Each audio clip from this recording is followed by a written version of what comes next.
I am Brant Long, the brand director for Jones Lang LaSalle. It's about a $3 billion US revenue company. We are a global property consultancy, now the largest in Europe due to a recent acquisition we have made.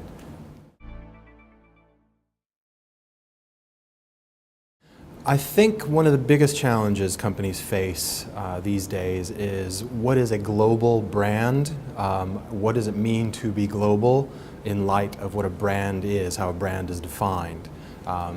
Brands are grown organically, they're grown locally from the grassroots, from usually small companies starting up, having a customer base, having a promise that's relevant in a market. Large corporations such as ours or big banks, financial services companies, try to manage global brands. So their challenge is how to get the idea of global being consistency, efficiency, matched up to the local needs. And that creates a lot of tension.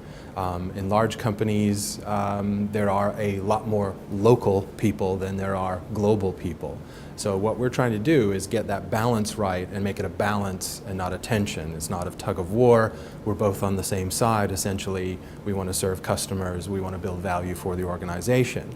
But very often, as you travel around the world, as the global brand ambassador, you run into things like, well, we don't do that here.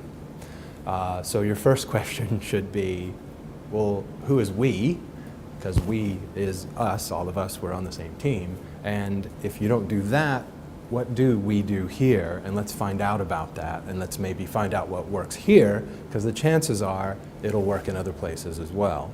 So the first thing is really, how do you define a global brand? How do you manage a global brand? And how do you get the efficiencies and the lack of duplication? The other challenge that you face, I think marketers face now in terms of global branding for large organizations, is what I call the need for new.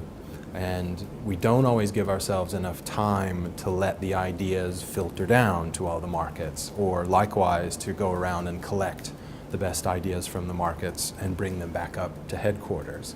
Because people are always asking, what's new? What's the next campaign? That's great, I like that, what you gave me last year, but do you have one next year? And so big organizations have a longer lead time to get things out into the market, get them bed down, give them a chance to see what works and what doesn't work.